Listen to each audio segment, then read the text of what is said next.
Good evening friends, स्वागत है आपका अपने ही चैनल द स्मार्ट ज्ञान अड्डा में। जी हाँ फ्रेंड, बिग ब्रेकिंग महा खुशखबरी निकल करके आ रही है और कहीं ना कहीं मिठाई बांटने वाली बात हो रही है। जी हाँ फ्रेंड, प्रधान अध्यापक प्रधान शिक्षक से 3 प्रखंड का विकल्प मांगा गया है। पत्र जारी हुआ है और कर्मचारियों की उम्र में 2 वर्ष की वृद्धि हुई है और 82 नंबर वाले भी जो है सीटेट में उत्तीर्ण माने गए हैं। जी हाँ फ्रेंड, तो कई महत्वपूर्ण हलचलों के साथ सीधे चलेंगे अगली स्लाइड पर और देखेंगे क्या कुछ बातें निकल करके आ रही है और कितना कुछ इसका लाभ मिलने जा रहा है कि कर्मचारियों को जो मिठाई बांटने की बात है।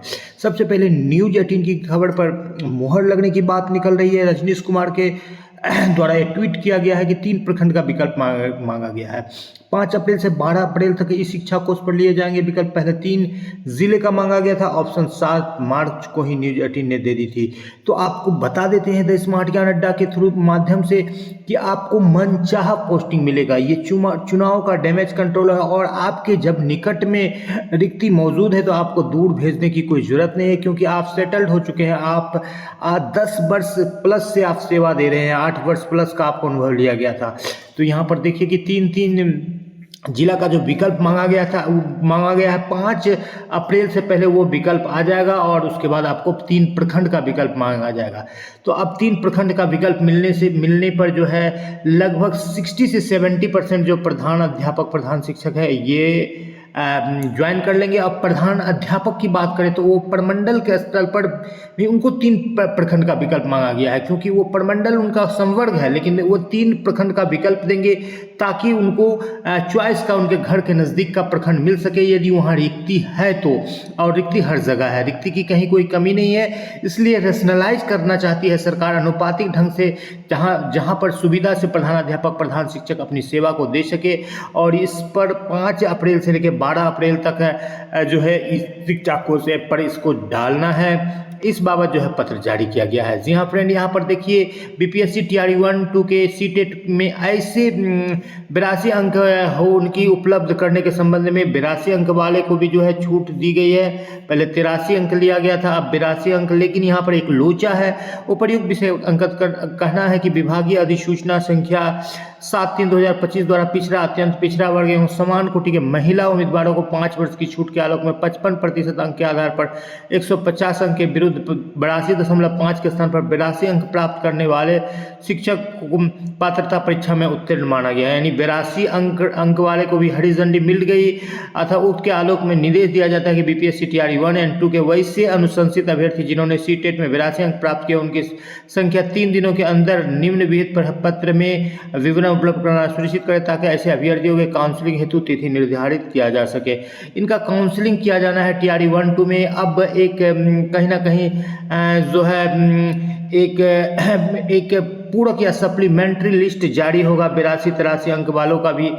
और इसमें एक दिक्कत यह है कि जो बाहर के कैंडिडेट को जिनको कि 90 से कम अंक में लिया गया है आउट ऑफ बिहार, उनको दिक्कत अभी भी उनके लिए दिक्कत बरकरार है। यहाँ पर प्रधान अध्यापक प्रधान शिक्षक को लेकर के जो है लगातार 10 विद्यालय का विकल्प पर बात चल रही है। कमलेंद्र कुमार राक्षस जी के स्रोत से ये खबर निकल करके आ रही है और आज भी वार्ता उनके द्वारा हुई है सचिवालय स्तर पर। और लगातार जो है वेतन वृद्धि का जो है को लेकर के उन्होंने लिखा है कि वेतन वृद्धि का जो फाइल है अभी भी वित्त विभाग में पेंडिंग में पड़ा हुआ है। इसको लेकर के भी अभी भी मंथन चल रहा है। ट्रांसफर पोस्टिंग और हेडमास्टर हेड टीचर के पोस्टिंग को लेकर के सरकार बिल्कुल। और आपको बता दें कि लगभग 1 से 2,000 टीचर्स का ही जो है अब पेंडिंग पड़ा हुआ है HRMS एक जिला के आधार पर। तो अभी भी लगभग 30-35 हज़ार शिक्षकों का पेंडिंग पड़ा हुआ है, जो कि ईद तक अधिक मेन पावर को बढ़ा करके समाप्त कर दिया जाएगा। ईद तक उसको लिया जाएगा। चलते हैं अगले स्लाइड पर और देख लेते हैं कई महत्वपूर्ण हलचलों को।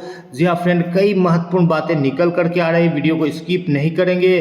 तो यहाँ पर आपने देख ही लिया कि हेडमास्टर हेड टीचर के लिए 5 तारीख तक जो है विकल्प मांगा गया है। फिलहाल ये विकल्प हेड टीचर के लिए मांगा गया है, प्रधानाध्यापक के लिए नहीं मांगा गया है, क्योंकि विज्ञापन संख्या 25 का यहाँ पर जिक्र किया गया है।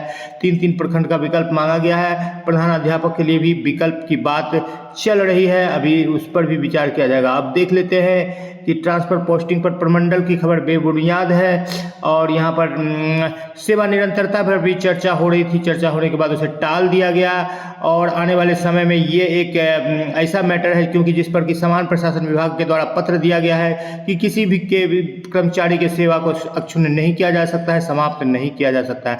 यहाँ पर आप देख पा रहे हैं कमलेश सिंह राक्षस के द्वारा कहा गया है कि प्रधान शिक्षकों के मूल वेतन में बढ़ोतरी की संचिका अभी भी वित्त विभाग के पास पेंडिंग, वित्त विभाग में अभी भी संचिका पड़ी हुई है और सरकार उस पर बिल्कुल कहीं ना कहीं जो है उनको नज़रअंदाज कर रही है। और यहाँ पर देख रहे हैं 2 वर्ष की सेवा बढ़ोतरी कैबिनेट में बढ़ोतरी मिल गई है। ये एक बड़ा फैसला लिया गया है। सभी कर्मचारियों को, केंद्रीय कर्मचारियों को लाभ मिलेगा। जैसा कि आपको पता ही है फ्रेंड कि केंद्रीय कर्मचारियों के तर्ज पर बिहार सरकार भी लगातार फैसले लेती रही है और सभी जो केंद्रीय कर्मचारियों को जो लाभ मिलते हैं उसको बिल्कुल अक्षरशः पालन करती है या थोड़ा बहुत इधर उधर करती है। तो इस बाबत भी जो है आपको लाभ मिलेगा। 2 वर्ष 2025 के बाद जो भी शिक्षक रिटायर्ड होंगे अप्रैल 2025 के बाद उनको 2 वर्ष का लाभ मिलेगा। भारत सरकार ने एक बड़ा फैसला लेते हुए केंद्रीय कर्मचारियों की रिटायरमेंट आयु में 2 साल की बढ़ोतरी करने का फैसला लिया। इस फैसले से लाखों सरकारी कर्मचारियों को फायदा होगा और अभी 62 की उम्र तक नौकरी कर सकेंगे। यह कदम कर्मचारियों के हित में उठाया गया ताकि वे अधिक से अधिक समय तक सेवा दे सके और अपने अनुभव का लाभ दे सके।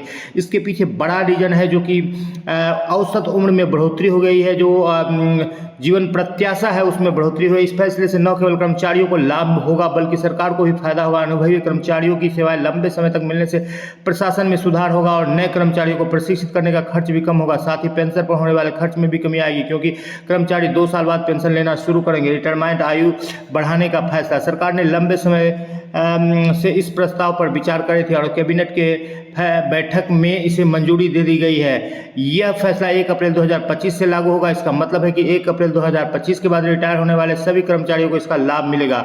तो बिहार सरकार भी इसको बहुत जल्द लागू करेगी और रिटायरमेंट की आयु लागू होने की तिथि 1 अप्रैल 2025 निकल करके आ रही है और 2 वर्ष रिटायरमेंट आयु में बढ़ोतरी कर दी गई है। पहले 60 था, 62 होगा। सभी केंद्रीय कर्मचारियों को लाभ मिलेगा। बिहार सरकार आने वाले समय में इसकी घोषणा करेगी और अनुभवी कर्मचारियों का सेवाओं का लाभ होगा। और रिटायरमेंट उम्र में जो बढ़ोतरी हुई है तो जीवन प्रत्याशा, जैसा कि आपको कह रहे थे कि जीवन प्रत्याशा में वृद्धि हुई नहीं, औसत आयु में वृद्धि हुई है, स्ट्रेंथ में वृद्धि हुई है। 1998 में जहाँ 61.4% थी वो 24 में बढ़कर 72.24% जो औसत आयु हो गई है। अनुभवी कर्मचारियों की जरूरत, सरकार को लगता है कि अनुभवी कर्मचारियों की सेवाओं का लाभ और अधिक लंबे समय तक दिया जा सकता है। पेंशन का बोझ कम करना, रिटायरमेंट आयु बढ़ने से पेंशन पर होने वाला खर्च कम होगा क्योंकि कर्मचारी 2 साल बाद पेंशन लेंगे। प्रशासनिक सुधार, अनुभवी कर्मचारियों के रहने से प्रशासन में निरंतरता बनी रहेगी और काम की गुणवत्ता भी आएगी। इस तरह से बिल्कुल कई महत्वपूर्ण खबरें निकल करके आ रही है और सभी सकारात्मक खबरें निकल रही है। जी हाँ फ्रेंड, वीडियो पसंद आ रहा है तो लाइक कर दे, चैनल पर नए हैं या अब तक सब्सक्राइब नहीं किया है तो सब्सक्राइब कर ले। इसी उम्मीद के साथ कि आपका जल्द से जल्द वेतन भी भुगतान होगा और हेड मास्टर, हेड टीचर में आपको बिल्कुल मनचाहा पोस्टिंग मिलेगा। इंतजार कीजिए। द स्मार्ट ज्ञान अड्डा आपके उज्जवल भविष्य की कामना करता है। जय हिंद, जय भारत, वंदे मातरम।